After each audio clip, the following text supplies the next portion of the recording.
Hello friends. तो chemical control and coordination का chapter number 2 lecture number 2 है ये, राइट। तो क्लास 11 का जो पहला जो ये चैप्टर चल रहा है केमिकल कंट्रोल एंड कोऑर्डिनेशन, इसका पहला लेक्चर हो चुका है। तो अगर आपने पहला लेक्चर नहीं देखा है तो आप उसे जाके देख सकते हैं, वो आपको इसके पहले प्लेलिस्ट में मिल जाएगी, राइट। आज हम लोग जो पढ़ने जा रहे हैं वो केमिकल कंट्रोल एंड कोऑर्डिनेशन का लेक्चर नंबर 2 पढ़ने जा रहे हैं। इसमें हम लोग एनसीईआरटी के लाइन बाय लाइन जो डिस्कशन है उसे कर रहे हैं, और उसमें क्या डेटा दिया है, क्या इंपॉर्टेंट क्वेश्चन बन सकता है, सारे चीज़ को डिस्कस करते हुए आगे निकल रहे हैं। तो चलिए आगे डिस्कस करते हैं कि क्या है क्या नहीं है। तो पिछले जो क्लास था उसमें हमने कई ग्लैंड्स को देखा था, जैसे कि हाइपोथैलेमस और है ना पिट्यूटरी ग्लैंड, जिसे हम डिस्कस कर चुके हैं। ठीक है, पिट्यूटरी ग्लैंड्स के क्या हार्मोन होते हैं ये सभी हमने लेक्चर 1 में डिस्कस करा। अभी जो हम डिस्कस करने जा रहे हैं वो है पिनियल ग्लैंड। तो पिनियल ग्लैंड में क्या है, एनसीईआरटी क्या कहती है इसके बारे में, तो उसे हम लोग डिस्कस करते हैं। तो pineal gland is located on the dorsal side of the fore brain, है ना। तो ये जो क्वेश्चन है एक बहुत फेमस क्वेश्चन है कि पिनियल ग्लैंड का लोकेशन कहाँ होता है। तो पिनियल ग्लैंड का जो लोकेशन होता है डोर्सल, डोर्सल कहने का मतलब क्या होता है, चलिए इसे समझते हैं। जैसे कि है ना एक बॉडी है, जैसे ये ह्यूमन बॉडी है, राइट। ये ह्यूमन बॉडी है, तो ह्यूमन बॉडी का जो आगे वाला पोर्शन होता है उसे कहते हैं वेंट्रल, और पीछे का जो पोर्शन होता है उसे कहते हैं डोर्सल। ठीक है, तो पीनियल ग्लैंड जो होता है ये कहाँ है, फोर ब्रेन के डोर्सल साइड में है।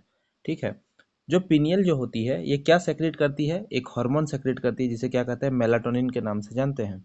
तो मेलाटोनिन का काम क्या होता है, ये बहुत इंपॉर्टेंट रोल करता है, इसका बहुत इंपॉर्टेंट रोल है मेलाटोनिन का, किस चीज़ में, 24 hour diurnal rhythm of our body.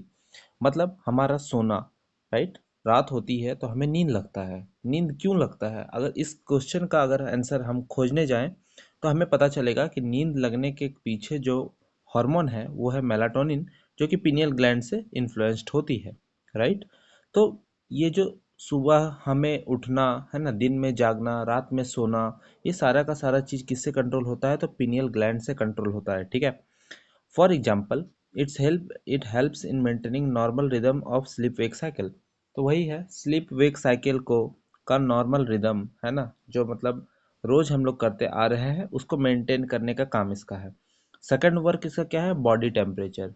Third work इसका क्या है, पिगमेंटेशन का काम करवाना है। ठीक है, ये मेटाबॉलिज्म को भी इन्फ्लुएंस करता है, तो इसे मैंने हाईलाइट नहीं किया, तो चलो इसे हाईलाइट कर दिया जाए कि ये जो है ये मेटाबॉलिज्म, राइट, इन्फ्लुएंसेस मेटाबॉलिज्म, ये मेटाबॉलिज्म को भी क्या करता है, इन्फ्लुएंस करता है। ठीक है, तो इसका पहला काम स्लीप वेक साइकिल करवाना, दूसरा काम बॉडी टेम्परेचर को मेंटेन करना, तीसरा काम मेटाबॉलिज्म को इन्फ्लुएंस करना, चौथा काम पिगमेंटेशन ऑफ स्किन करवाना। ठीक है, हमारे स्किन का जो पिगमेंटेशन होता है, कहने का मतलब कहीं पे मेलानिन का पिगमेंट ज़्यादा होना, कहीं पे मेलानिन का पिगमेंट कम होना, यही पिगमेंटेशन ऑफ स्किन है।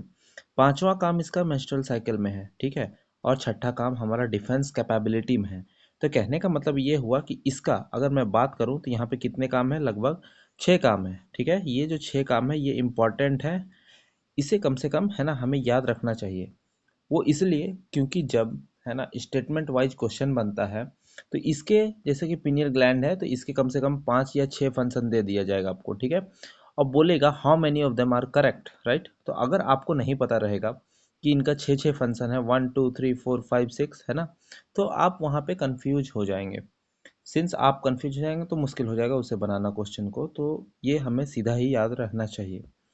आगे जो ग्लैंड है वो ग्लैंड पढ़ने के लिए हमारे पास जो है एनसीईआरटी की, वो है थायराइड ग्लैंड। तो थायराइड ग्लैंड क्या कहता है, हम इसे देखते हैं। ठीक है, thyroid gland is composed of 2 lobes, है ना। तो थायराइड ग्लैंड में कितने लोब होते हैं, तो 2 लोब होते हैं, जो कि आइडर साइड ऑफ द ट्रैकिया में होता है। तो आप ये जो देख रहे हो, है ना, ये जो ट्रैकिया इधर है तो इसका एक साइड में एक लोब है और इसके दूसरे साइड में एक लोब है ना। तो 2 लोब है on either side of the trachea. ठीक है ना, तो ये जो ग्लैंड है, ये वाला जो आप देख रहे हैं ये वाला, ये थायराइड ग्लैंड है। और थायराइड ग्लैंड में ये जो रेड रेड कलर का दिख रहा है आपको, ये 4 पैराथायराइड ग्लैंड है जो कि थायराइड ग्लैंड में होते हैं, राइट। तो वही अभी थायराइड की चर्चा हो रही है, पैराथायराइड की नहीं। तो थायराइड में क्या है कि इनमें 2 लोब होते हैं, जो कि कहाँ होते हैं, either side of the trachea, trachea के साइड में होते हैं। दोनों लोब जो होते हैं ये तो पीछे से तो नहीं दिख रहे, राइट, है ना। दोनों लोब जो होते हैं ये क्या है कि कनेक्टेड होते हैं किससे, थिन फ्लैप से। ध्यान रहे यहाँ पे थिन लिखा हुआ है ना, क्योंकि आगे आने वाले क्वेश्चंस में, है ना, जैसे कि कुछ इंस्टीट्यूट है जैसे कि मोशन इंस्टीट्यूट वगैरह, तो उसमें क्या होता है कि इसे ज़्यादा एडिट किया जाता है, राइट, है ना। तो ऐसा है कि थिन जो फ्लैप है इसके जगह पे थिक लिख के दिया जाए तो वो सबसे बेहतर है कि आप इसे याद करें, है ना, कि ये क्या है, thin flap of connective tissue होता है। वो भी क्या चीज़ का होता है, तो कनेक्टिव टिश्यू का होता है ये, कि जिसे कि क्या कहते हैं, स्टिथमस कहते हैं, राइट। तो स्टिथमस से क्या होता है, ये दोनों लोब एक दूसरे से जुड़े हुए रहते हैं। Thyroid gland is composed of follicles and stromal tissue. अब थायराइड ग्लैंड की बात करें, है ना, थायराइड ग्लैंड क्या चीज़ से बना हुआ होता है ना। तो थायराइड ग्लैंड क्या चीज़ से बना होता है, फॉलिकल से। जैसे कि ये एक ऐसे करके गोल जैसा है, राइट। तो इसमें क्या कई सारे क्या होते हैं, थायराइड फॉलिकल्स होते हैं। तो थायराइड ग्लैंड क्या चीज़ से बना होता है, थायराइड फॉलिकल से बना होता है और स्ट्रोमल टिश्यू से बना होता है। तो बीच में जो स्ट्रोमा होता है उसमें कुछ टिश्यूज होते हैं, उससे मिलके बना हुआ होता है। हर एक thyroid follicle is composed of follicular cells, है ना। जो थायराइड फॉलिकल जो अभी हमने ऐसे करके दिखाया, एक एक थायराइड फॉलिकल, राइट। ये थायराइड फॉलिकल क्या चीज़ से बना होता है, फॉलिकुलर सेल से बना होता है, इनक्लोजिंग ए कैविटी, जिसमें कि एक खाली स्पेस होती है। कैविटी का मतलब होता है खाली स्पेस, राइट। तो जो फॉलिकुलर सेल्स होता है उस फॉलिकुलर सेल्स में एक कैविटी होता है, खाली स्पेस होता है, ठीक है। ये जो फॉलिकुलर सेल है ये दो हार्मोन बनाती है, ठीक है। तो एनसीईआरटी कह रही है कि ये जो फॉलिकुलर सेल जिसके बारे में हमने पढ़ा, थायराइड फॉलिकल, ये क्या है, फॉलिकुलर सेल दो हार्मोन बनाएगी। एक हार्मोन जो होगा उसका नाम है टेट्रा आयोडोथ्रियोनिन, या फिर इसी को थायरोक्सिन कह रहे हैं, ठीक है। तो ये बहुत इंपॉर्टेंट है जान के रखना कि थायरोक्सिन जिसे कि T4 कहते हैं और ट्राई आयोडोथ्रियोनिन जिसे कि T3 कहते हैं, दोनों का दोनों कौन बनाता है, तो फॉलिकुलर सेल बनाता है, ठीक है। तो कल को आपके पास यह क्वेश्चन आ सकता है कि T3 हार्मोन जो है ट्राई आयोडोथ्रियोनिन, इसे कौन बनाता है। तो सबसे पहले लिखा जाएगा थायराइड ग्लैंड, है ना। सेकंड में लिखा जाएगा फॉलिकुलर सेल्स, है ना। बाकी दो ऑप्शन कुछ भी रह सकते हैं। तो थायराइड ग्लैंड तो सही होगा ही, राइट। लेकिन थायराइड ग्लैंड से ज़्यादा सही कहना यह होगा कि वो फॉलिकुलर सेल्स बनाती है थायराइड ग्लैंड की, ठीक है। तो ये हमें सीधा पता होना चाहिए। अगला जो चीज़ है इसमें ये कह रहा है कि आयोडीन, है ना, iodine is essential for normal rate of hormone synthesis in the thyroid.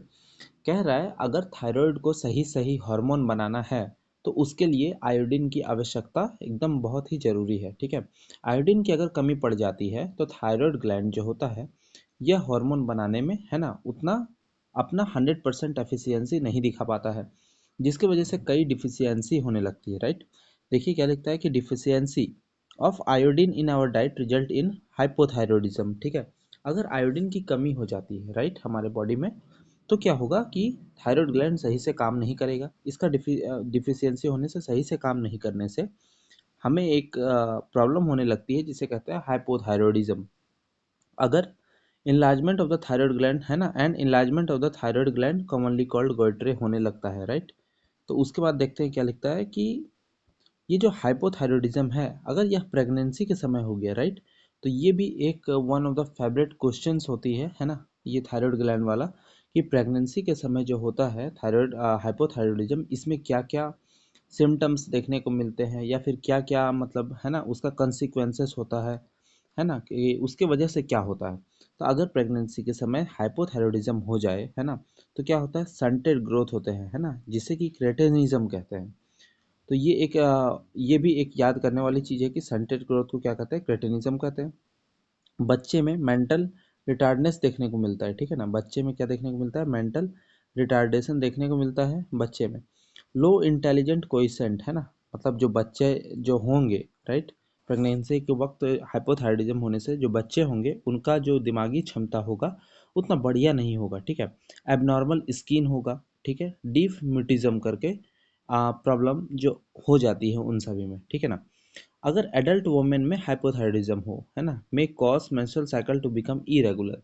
अगर हाइपोथायरॉयडिज्म एडल्ट वोमेन में हुआ तो जो मेंस्ट्रुअल साइकिल है वो थोड़ा सा इरेगुलर हो जाता है। अब क्या लिखता है कि अब हाइपोथायरॉयडिज्म से हम लोग हाइपरथायरॉयडिज्म में बढ़ रहे हैं, राइट। हाइपोथायरॉयडिज्म यहीं तक था। तो हाइपोथायरॉयडिज्म में हमने क्या क्या देखा, सबसे पहले हाइपोथायरॉयडिज्म देखते हैं कि क्यों होता है, राइट। तो वो आयोडीन की डिफिशियंसी के कारण जनरली होता था, है ना। और क्या होता था, गोइट्रे होता था, है ना। फिर क्या है कि प्रेगनेंसी के वक्त, है ना, प्रेगनेंसी के वक्त अगर हाइपोथायराइडिज्म हो जाए तो 3 से 4 पॉइंट है वो आपको याद रख लेने हैं, ठीक है, ताकि आप भूलो नहीं उसे। अब एडल्ट वुमेन में अगर हाइपोथायराइडिज्म हो गया तो क्या होगा, मेंस्ट्रुअल साइकिल कैसा हो जाता है, इरेगुलर हो जाता है, ठीक है। अब क्या है कि due to cancer of the thyroid gland और due to development of nodules of the thyroid gland, है ना, जो रेट ऑफ सिंथेसिस है, सिंथेसिस मतलब बनना, तो जो हार्मोन बनने लगता है थायराइड हार्मोन, और सेक्रीशन जब ज़्यादा बनेगा तो ज़्यादा सेक्रेट होगा, राइट। तो बनना और सेक्रेट होना जो थायराइड हार्मोन होता है वो ज़्यादा हो जाता है, एबनॉर्मली हाई हो जाता है, right, leading to a condition call hyperthyroidism, है ना, इसमें क्या हो जाता है, हाइपरथायरॉयडिज्म हो जाता है, ठीक है, which adversely affect the body physiology. अब बिल्कुल बात सही है, क्योंकि थायराइड ग्लैंड का जो हार्मोन है, थायराइड हार्मोन, ये क्या करता है कि हमारे बॉडी के वाइड रेंज, है ना, ऑफ फंक्शन को कंट्रोल करने का काम करता है, ठीक है। अगर यही ज़्यादा बनने लगेगा तो हमारे जो बॉडी के कई फंक्शन हैं वो क्या होंगे, है ना, डबल ट्रिपल फोल्ड ज़्यादा काम करने लगेंगे। तो ज़्यादा काम करने की वजह से ये हमारे बॉडी के फिजियोलॉजी को क्या करेगा, अफेक्ट करेगा, ओके। अगला क्या है, एक्सोप्थेल्मिक गोइट्रे, है ना, ये एक तरह का हाइपरथायरॉयडिज्म है ना। इसमें क्या होता है, तो इनलार्जमेंट होता है, थायराइड ग्लैंड का इनलार्जमेंट हो जाता है, प्रोट्यूशन ऑफ आई बॉल हो जाता है, ठीक है, इंक्रीज बेसल मेटाबॉलिक रेट हो जाता है और वेट लॉस होने लगता है। इन सभी को एक साथ मिला के क्या कहते हैं, ग्रेव्स डिजीज कहते हैं, ठीक है।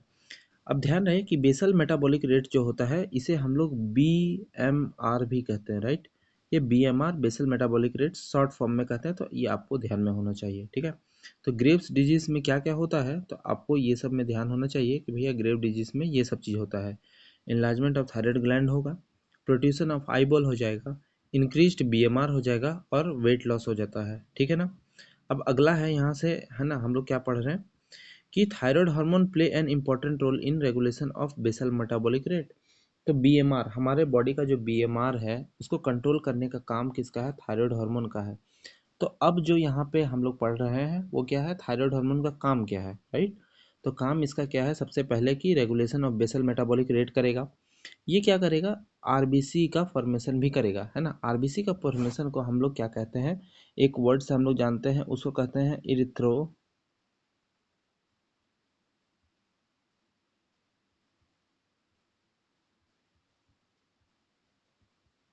है ना। ये जो चीज़ है इसे क्या कहते हैं, इरिथ्रोपोएसिस कहते हैं, राइट। इसे क्या कहते हैं, इरिथ्रोपोएसिस कहते हैं। एक सेकंड भाई,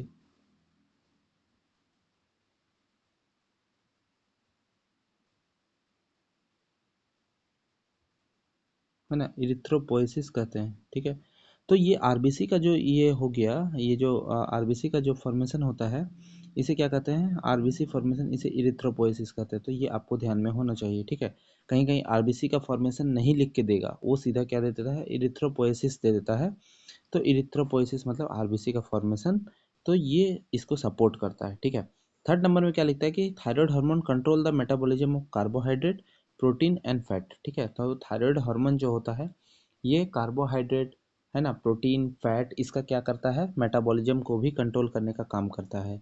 अगला क्या है, maintenance of water and electrolyte balance in the body, ये भी थायराइड हार्मोन क्या करता है ना, कंट्रोल करता है, राइट। तो ये जो maintenance of water and electrolyte balance है इसको हम लोग एक साथ में क्या कह सकते हैं, है ना। तो ऑस्मो रेगुलेशन टाइप में ही है, जिसमें क्या होता है, maintenance of water and electrolyte balance किया जाता है थायराइड हार्मोन के जरिए, ठीक है ना।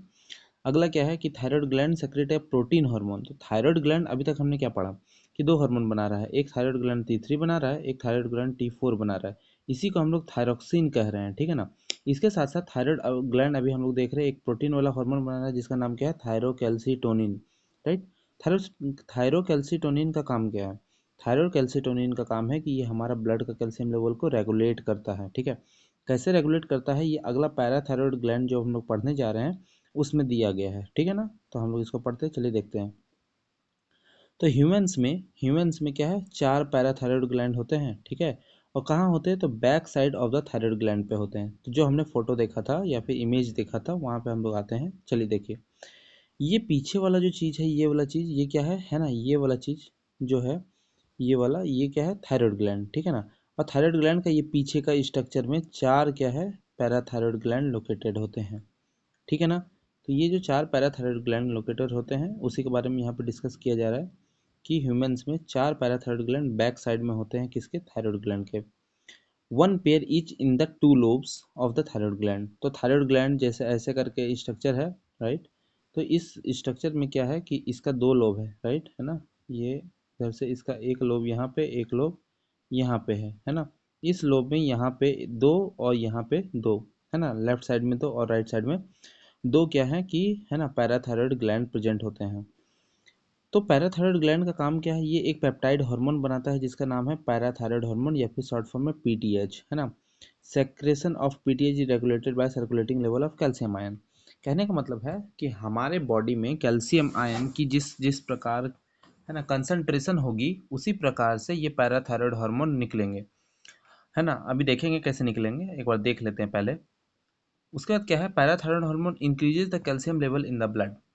तो वही बात है ना। अगर ये हमारा क्या है कि ब्लड स्ट्रीम है, राइट, ये हमारा ब्लड स्ट्रीम है ना, और इस ब्लड स्ट्रीम में कैल्शियम की मात्रा कम हो जाती है, तो पैराथायरॉयड हार्मोन क्या करेगा कि इंक्रीज करेगा calcium level in the blood, है ना। इसमें कैल्शियम लेवल को बढ़ा देने का काम करेगा। ये ब्लड स्ट्रीम है और इसमें क्या है, कैल्शियम लेवल को बढ़ा देगा, है ना। कैल्शियम लेवल को बढ़ा देगा, राइट। कौन बढ़ा देगा? तो पैराथायरॉयड हार्मोन बढ़ा देगा। कैसे बढ़ाएगा? ये क्या करता है कि बोन पे काम करता है ना, and stimulates the process of bone resolution, या फिर डिसोल्यूशन ऑफ बोन करता है, डीमिनरलाइजेशन कर देता है बोन का। मतलब हमें पता है, बचपन से हम लोग पढ़ रहे हैं कि हड्डियां में कैल्शियम होती है, राइट। तो अभी क्या है कि कैल्शियम जो हड्डियां में होती है उसको क्या करेगा ये, है ना, डीमिनरलाइज कर देगा। हड्डियों से कैल्शियम को निकाल देगा और ब्लड स्ट्रीम में कैल्शियम का मात्रा बढ़ा देगा। इससे जरूरी है ना, कि हड्डियां को मजबूत कौन रखता है? कैल्शियम। अगर हड्डियां से ही कैल्शियम निकल जाए तो क्या हो जाएगा, है ना, तो क्या हो जाएगा कि हड्डियां हमारी कमजोर पड़ने लगेंगी।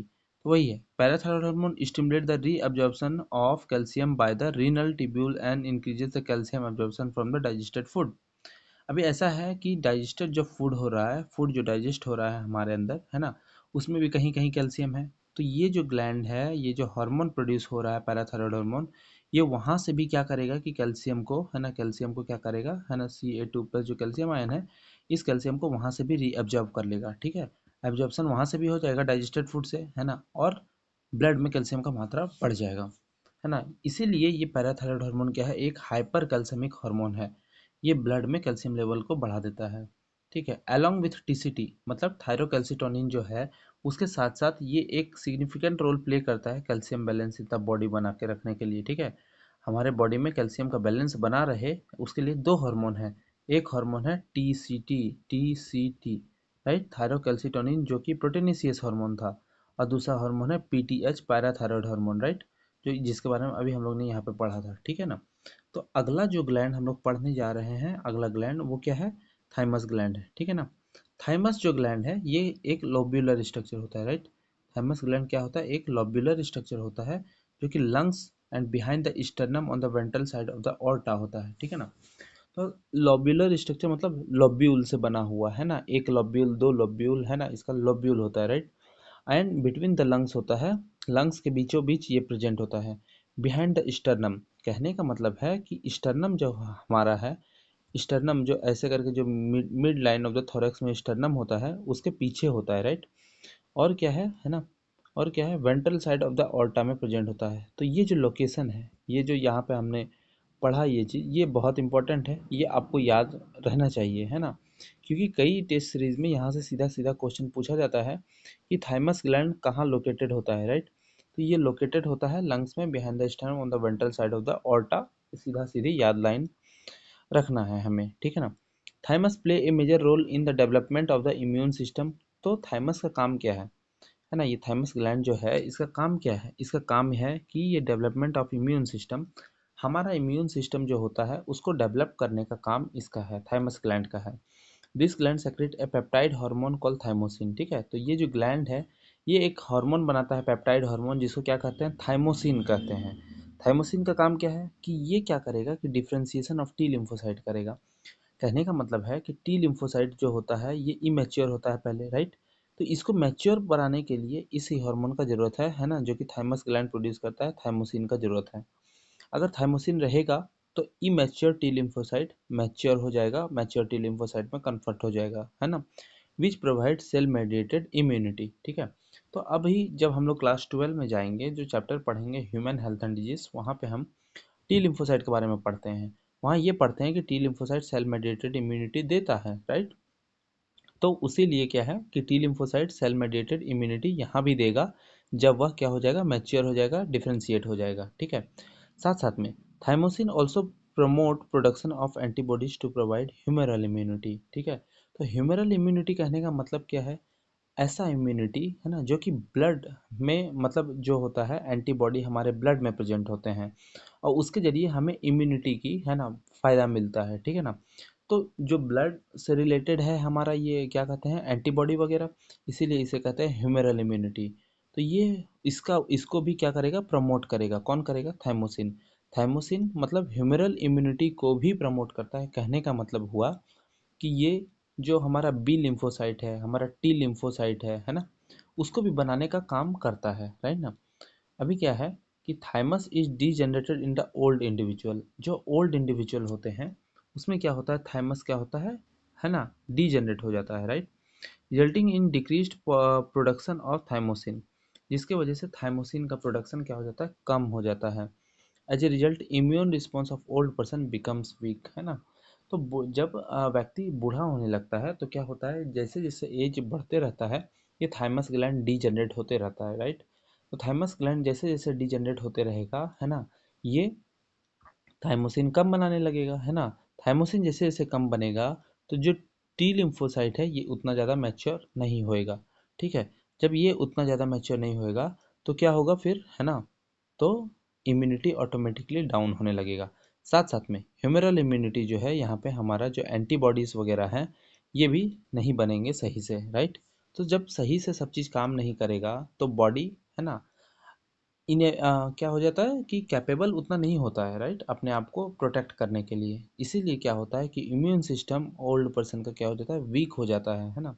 वो ठीक से फाइट नहीं कर पाता है बाहर के फॉरेन एजेंट से। तो आज तक हमारा आज का सेशन यहीं तक था, थाइमस ग्लैंड तक ही था, है ना। जो बचा हुआ सेक्शन है उसे हम मतलब आने वाले जो लेक्चर्स होंगे उसमें धीरे धीरे करके हम लोग पढ़ेंगे। तो अगर आपको ये लेक्चर अच्छा लगा होगा या फिर कुछ समझ में आया होगा इधर से, है ना, कुछ फ़ायदा हुआ होगा, तो आप इसे लाइक करें, है ना, और क्या है कि सब्सक्राइब भी करें, ताकि क्या होगा, एक मोटिवेशन के तौर पे मिलेगा, है ना, जिसके कारण आगे और भी कई सारे इस तरह, है ना, चाहे फिजिक्स के हो, चाहे केमिस्ट्री का हो, या फिर बायोलॉजी का ही हो, है ना, तो इसे हम कंटिन्यू करते जाएंगे। तो डेट्स ऑल, थैंक यू।